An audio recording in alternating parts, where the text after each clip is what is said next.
Hey guys, what's going on? Michael Gaming here, and welcome back to the video. So it's been just over a week since my last video, which at the moment was what I planned to do, one video a week, then I'll get back to 2 videos a week, and I'll try and get back into Battlefield. Right now I do have a few more ideas for videos, but again, it is kind of hard seeing how little content there is in Battlefield 1. I've covered a lot of the stuff already, making it very hard to do more content. Regardless, there are a few guns I still haven't covered, and today we are finally covering one of those ones that people have wanted for a long time. This is the Automatico 1918. Now in real life this thing is called the Beretta Model 1918. Now Beretta of course are a very famous Italian gun maker. I believe started in like the mid 1800s, so they were pretty notorious and famous. So obviously in terms of the Italian military, Beretta are going to be the people who want to make your submachine gun. Now this was first designed to be a semi-automatic rifle. If that had gone through, it would be very much like the first assault rifle.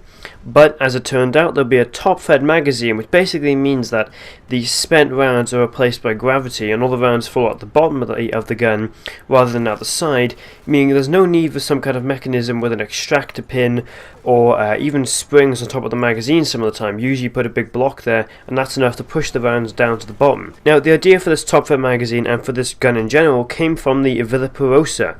This is a double-barreled gun essentially. There was 2 submachine guns welded together, and this is mounted on the back of airplanes and was also used as anti-air. Now this is in Battlefield 1 as well, which is pretty cool, and in general the Automatic 1918 is technically a Villa Perosa cut in half. You take one of those guns from that, you put some wood on it, and there you go, you have an Automatico. So that's pretty cool to think that in reality 2 Automaticos make one Villa Perosa. Obviously the Automatico has a bigger magazine and also has a stock, meaning it's much more accurate than the Villa Perosa, and for the most part, can you imagine using one of those things where it's 1,800 rounds, 2 guns, 900 rounds per minute each, tied together? That would be chaos. But the Automatico, or the Beretta Model 1918, is actually seen as one of the first general use submachine guns.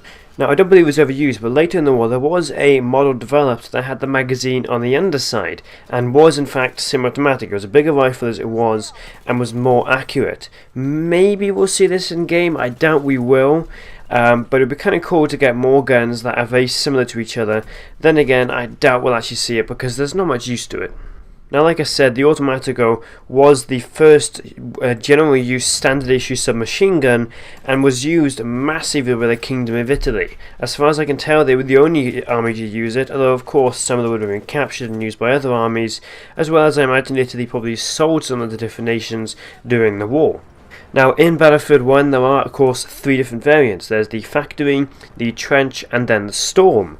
Now the Factory variant, this is of course the standard variant. It has the typical 25 rounds, 900 rounds per minute. All of these variants have that, and this is basically, it's really the sort of middle ground. It's not as accurate as the Storm, and it has worse hip fire than the Trench, but then again it doesn't have really any downfall. It's decent aim down sights and it's decent at hip fire. And then the next variant, the Trench, is fantastic because of the seriously tight hip fire and the 900 rounds per minute. This thing is beastly. If you can basically point at somebody and shoot, you'll get enough rounds to kill them before they can even react. Now it doesn't really have any downside in terms of ADS. It's still just as accurate aim down sights as the Factory is. So there you go, there's one advantage. The Factory is basically standard but isn't as good hip fire as the Trench variant. Now this thing, the Trench, is seen as something of a low skill gun. There is a lot of hate around this thing because again, people believe you can look at somebody, pull the trigger and instantly get a bunch of kills. There's a lot of hate on Twitter, Reddit, even in YouTube videos. People really hate on the Trench variant.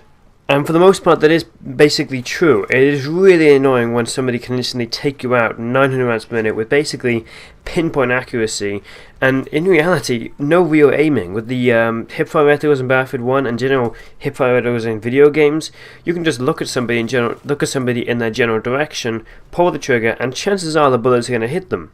At least when you aim down sights, there's more sense of skill because you've got aim down sights, you've got to make sure you hit your shots, as opposed to just pulling the trigger and hoping you hit them enough. Now honestly, I'd say this is definitely the best variant of the gun, for one really good reason as well.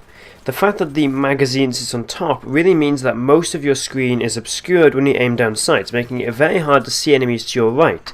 So when you do that, you completely block off that right side of the screen, like I said, so make you sneak up on you, or something like tank can come in that direction and you won't be able to see it at all. So when you have that amazing hipfire reticle, there's really no need to aim down sights, because the hipfire accuracy is as good as the ADS accuracy. So that gives a massive advantage to the trench variant. Now the final variant is the Storm.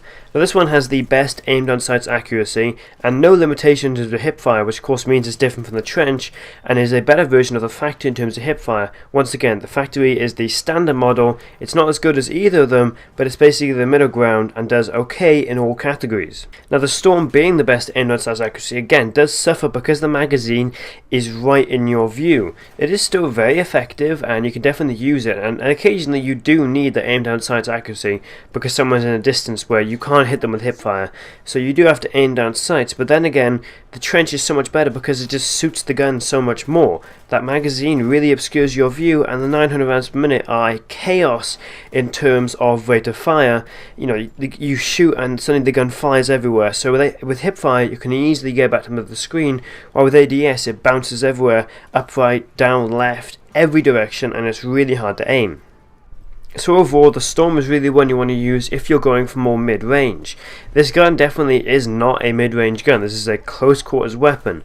But if you find yourself on a map where there's a lot of close quarters engagements but a few mid-range ones, the Storm is probably your best bet. Then again, I'd say each and every time really go with the trench.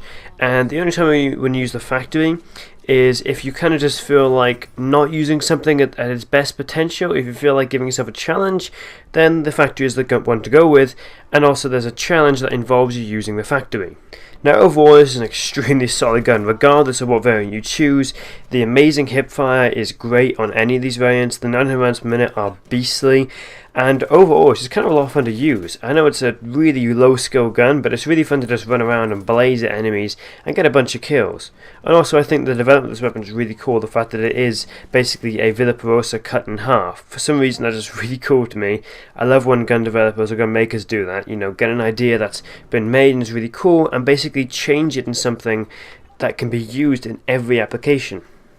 Regardless, hopefully you guys did enjoy the video. I'm still getting over a bit of a flu, a bit of a raspy voice, but I will be fine. And I'll try and get 2 videos out next week for you guys, although it might not happen seeing as there's not much content I can do and I have limited time. Either way, hopefully you did enjoy the video. Don't like to subscribe. Up Gaming, out.